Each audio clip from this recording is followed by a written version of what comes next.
Welcome to our show. I'm talking to a very popular film actor, Arifin Shuvo. Welcome to our show. Thank you very much. Thank you. Thank you for inviting me. It's an honor to be a part of Voice of America interview. Thank you so much. If I want to define you as a commercial actor or a parallel movie actor or an art kind of artsy movie actor, how do you want to be defined? Just an actor. I would say just an actor. So you're open to both? Absolutely, absolutely. I mean, you can say a lot of things that this type, that type. No matter what, eventually the only thing I know is acting. I think about acting. So I would prefer, I'm just an actor. Yeah. So far, since 2010, you have been acting in movies, and before that you were acting in TV, and also you did modeling. You're still doing modeling? Very rare. I don't get enough time to do it, but sometimes this endorsement and stuff, yeah. So far the movies you have... They pay you a lot. Wonderful. Good to know. But so far the movies you have done, they are mostly commercial movie, can I say that? Mostly commercial in terms of, because it's more like a mass appeal thing, and it's, people love these actions and romance and this crisis in the story. So yeah, it's mostly commercial stuff, but I've also done some story-driven stuff, which is which has got commercial success, but not like the conventional commercial films. Yeah. Do you want to do some art movies as well? Do you miss that? You see, I'll be very honest with you. When I get a narration from a director, to be very honest, no matter if I know his background or his profile, I don't see this narration as if it's a commercial film, I just see, when I'm getting the narration from the director, is it like touching my heart? Is it fascinating me?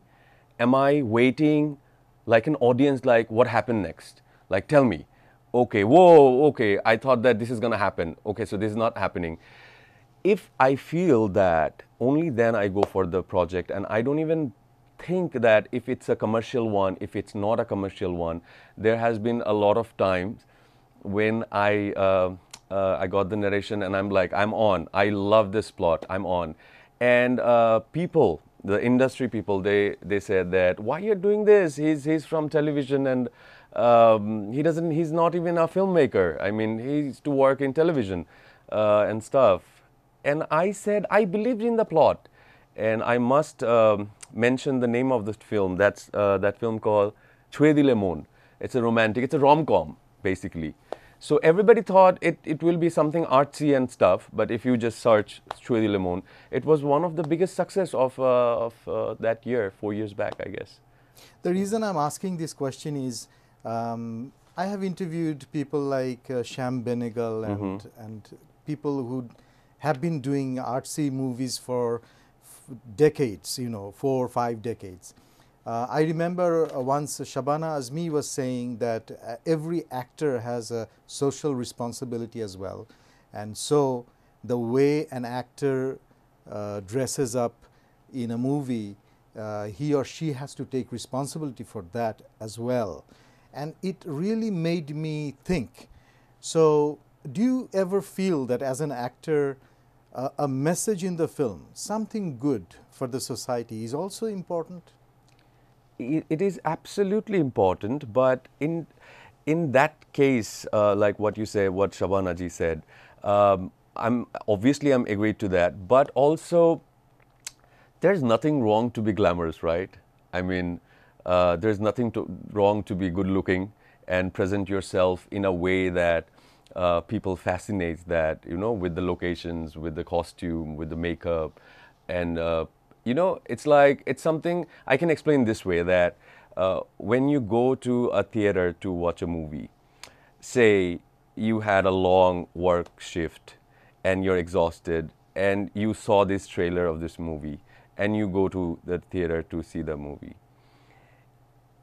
Usually, if you see, like in a general way, you don't expect something very deep, very hypo and stuff. You want something which is chilling most of the time. Obviously, like you would also want to see something which has a very interesting story, which has a inner depth, meaning.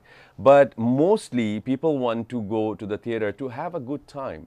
And I want to make sure most of the time that when I'm like, I want to present myself. Obviously, it's important to give social message, but this is also important.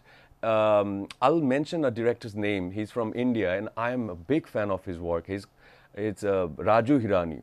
If you see Three Idiots, if you see Munna Bhai MBBS, if you see every film has a very, very important message of his film. If you see PK, but he tells you in a way which actually entertains you. He tells you through entertainment. So I guess I'm more that kind of a actor that I would rather go for the entertainment part, which has information and message, not the dark and boring part of like, okay, sit down, I'll tell you an information, and this is the message I want to convey. No, I want you to enjoy your time as well as with the message. I'm completely with you. I agree with you. I read that Satyajit Ray also believed in every Look at his good work, movie right? Has to be entertaining. Right? Oh my God! I mean, Yes. people. I mean, it's been 100 years, and still people like know his every dialogue. You know what I'm saying? Absolutely. Yeah. Absolutely.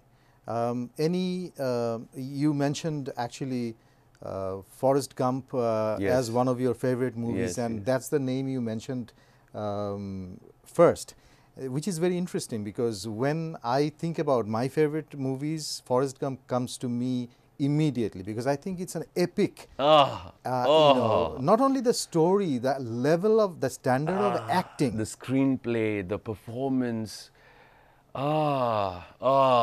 If you remember, there is a shot in the movie, a sequence in which Forrest Gump was with his girlfriend, and he was upset with his girlfriend for some reason because the girlfriend was going to leave him or something, and he went out of his room and he was facing the other way, so we could see only the back of Tom Hanks, and the way he was standing, the upset guy, and the way he was using his physique to show that he's upset. Do you remember that part when after long, I mean a lot later, when he went to see Jenny, and Right. exactly, and he discovered that that is actually his son. Right, right. Did you see the The expression. Oh my goodness. Because he was like, and he goes like, wow, you have air condition